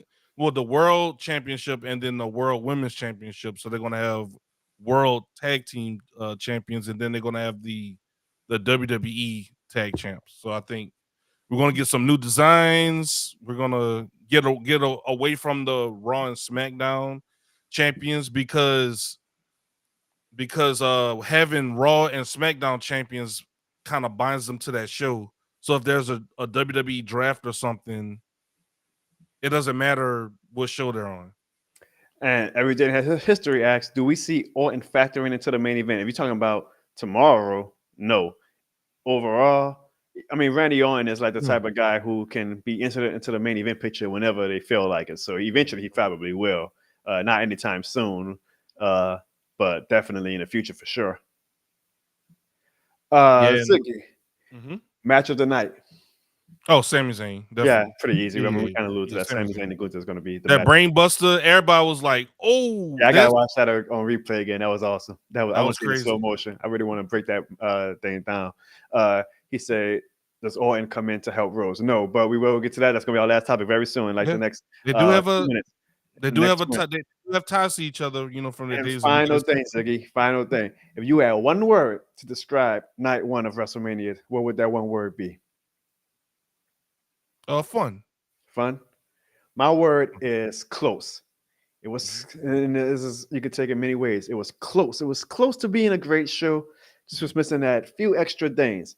However, I leave the night saying that this storyline between the Bloodline and Cody is close to really reaching its apex moment tomorrow night. And that leads us to our final topic. Ziggy, tomorrow night should be a great night. I think the card, even before tonight, for night two, looked way better. So I'm expecting a much better show tonight. Not that tonight was bad. I'm just saying I'm expecting a top of the line show tonight.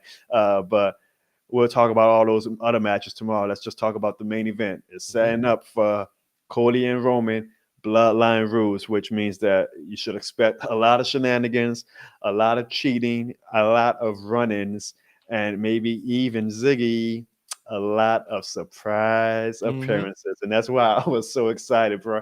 I was so excited. Y'all can see my Twitter if you don't follow me on Twitter, twitter.com/Jono Barnes, bro. That's one guy. And I know it probably doesn't make any sense for him to be involved in the storyline because he has nothing to do with the Bloodline at any point in his career.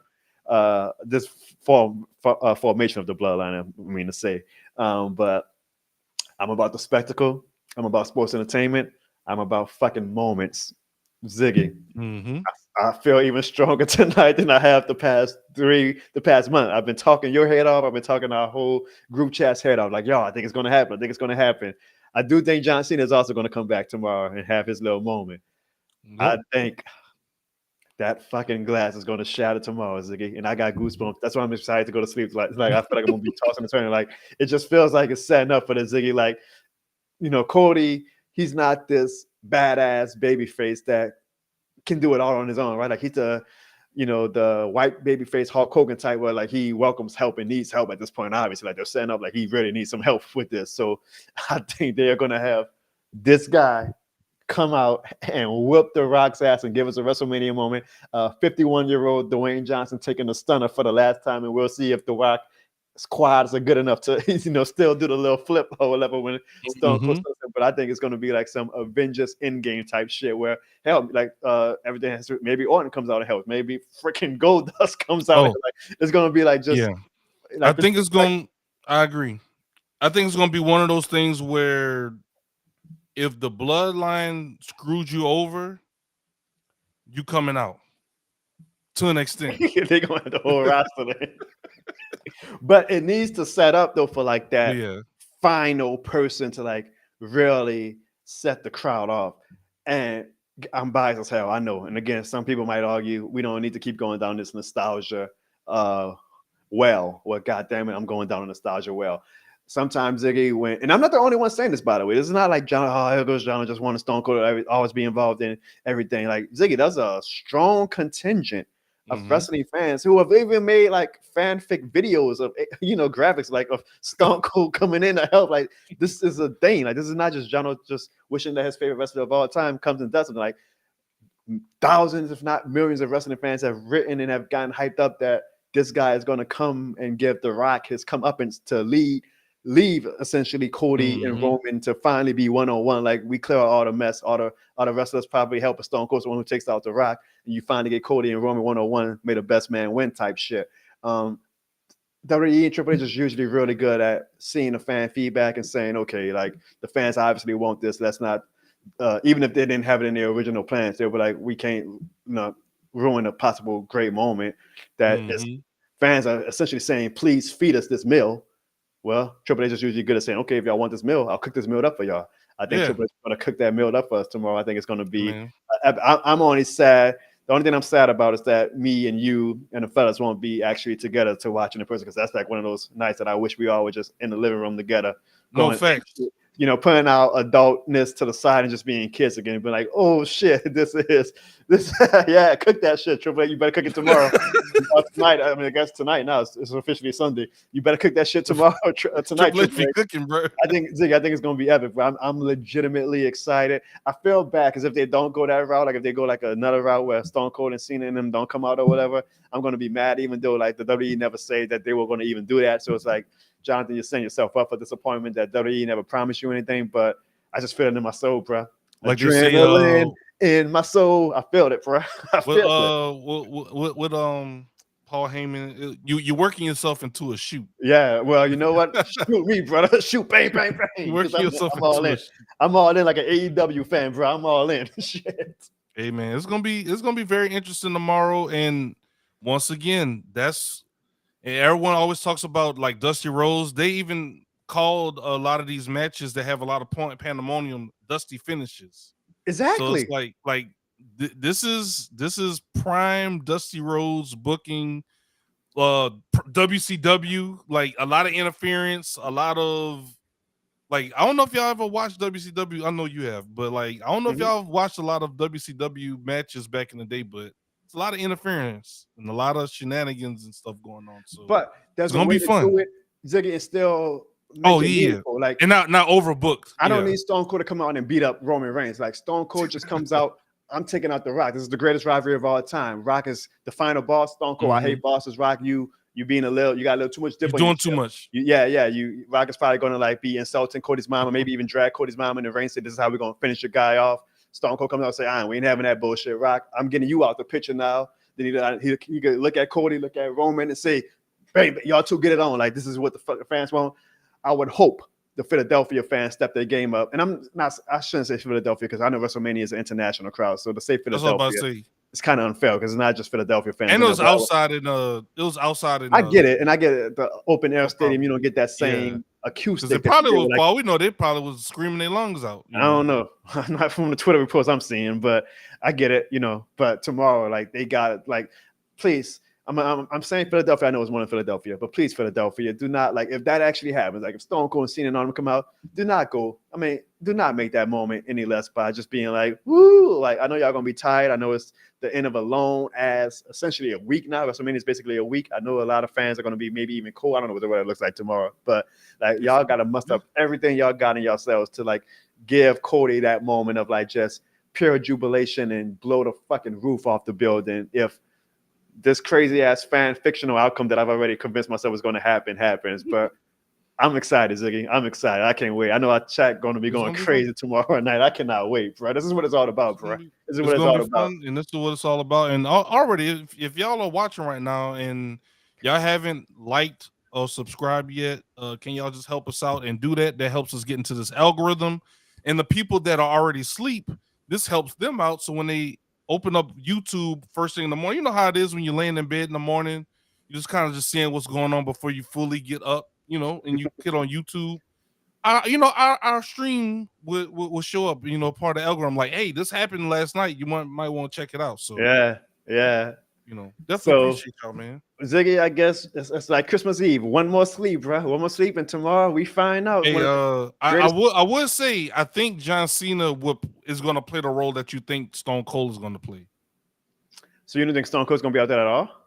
My thing, I don't think Stone Cold's coming out, but I think John is coming out because remember, Solo spiked him in his throat like 1,000 times, and like this was like a few months ago. All due respect to John Cena, I do not think that moment is going to be as big with John, and that's no disrespect to him. I feel that, and I respect that because he was back already. And this is a Cena decision. Cena's gotten his ass whooped the past 2 matches he's done. He got his ass whooped by Dury, and he got his ass whooped by. And I get that history has been kind to him. I love Cena, y'all. I'll be transparent. I don't think Cena's on that Austin Rock Hogan level. I've had a lot of debates about that. It's nothing against him. I think he's great. I think it's a hard threshold to meet that Stone Cold Rock Hogan threshold. I think Cena was close, but I just don't think he was ever that Cena's good. It's a complex conversation we can have one day. We do more wrestling shows, but so I don't think Cena, especially because he's technically already failed against the Bloodline, right? Like he's already gone against Roman. He's gone against Solo and lost. So to me, it's like, okay, well, him coming out now, he's already lost to them. Solo beat him just clean. It was a straight squash. Up. Yeah. So I hear what you're saying. I just don't think that moment has as much impact if it's just him. Now, if it's him and Stone Cold and Ziggler, I don't think they would have had the goddamn Stone Cold and Cena truck if they didn't have plans for Stone Cold. I'm sorry. Especially when we saw the tweet where the insider say, look, WWE doesn't do anything for shits and giggles. He says, like, everything is strategically placed. So don't put the fucking Stone Cold with the John Cena picture. You ain't going to have Stone Cold come out Tuesday. I hear what you're saying. I just don't think that Cena by himself makes, like, I would enjoy it. Like, if it happens, if it's just Cena, I'll still enjoy it. But I'll be like, could have been a little bit better, WWE. Could have been a little bit better. No, you gotta enjoy yourself. You gotta be in the moment. You gotta look. It's John Cena. And I think you just hate on my dog Stone Cold. You just don't want because you like playing devil's advocate sometimes in private about my dog Stone Cold. You don't want to hear that. I actually, you might not think this, but I actually like Stone Cold. Oh, really? Huh? I actually like Stone Cold. It's not as much as The Rock. That's all. I feel you. So what it is that you don't want to see The Rock and Stone Cold stunning. You're like, damn, because I know Jono will be talking mad shit that happens tomorrow. I ain't gonna lie. If Rock does get Stone Cold stunned, do you think he hits one of his infamous Rock backflips? That's the thing, because he's so big. He's so big. I want him to tear his Achilles doing it. But I think The Rock would give it a shot.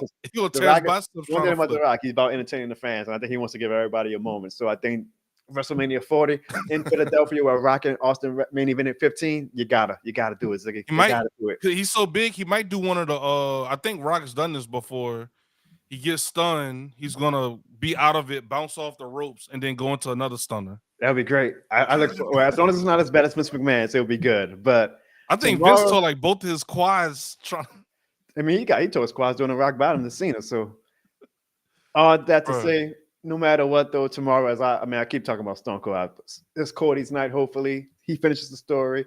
There's a lot of fans who are Jono's age watching when Stone Cold first won that belt and how much it meant to me. There's a lot of fans right now for Cody Rhodes who are probably going through that same thing, probably feeling like shit right now because their hero got his ass whooped tonight. So they're like, oh man, we ain't gonna never see our hero win a belt. And I think tomorrow for a lot of these fans, even for some grown ass adults like us, like it'll be a cool day to see Cody finally become the first Rhodes family member to hold that heavyweight championship gold. So it's gonna be crazy. Yeah, I think it's gonna be a special moment. That's what WrestleMania. It's WrestleMania 40. Like I said, it's a milestone mania. It's got to be something special. I think that's what we are lined up for. I'm excited, and we'll be back tomorrow night to discuss what happens, good or bad. So I am looking forward to it. Do you have any final thoughts? That's all I have for tonight, man. 216 watching us live. Oh man, we would have had 100 more, but it would have been perfect. It would have been a sign from God if we'd have had 100 more. Hey. But at that 316, I would be like, close the show. We're going out on that note. For those on Twitch, I appreciate y'all. For those on my YouTube channel, if y'all aren't already following Jono, please, y'all see in the description of this video on my channel is all of Jono's contact info. Go ahead and click through all of them and just follow him, man. You might even see me pop up periodically on this channel and different things like that. Oh, you see him frequently, not periodically. Definitely check my bro out. This is we always talk about kayfabe and real life, and this is actually one of my real life best friends and good friends, my brother from high school, Jono Bones. So y'all go ahead and check him out, man. And that's all I got. Appreciate everybody. We appreciate y'all. We'll see y'all tomorrow night for night 2 of WrestleMania. And if you don't know, your ass better call somebody because this shit more than a game. Y'all have a good night. We'll see y'all tomorrow for night 2. In the words of Jono Barnes, this is more than a game. It's more than a game. This shit more than a game.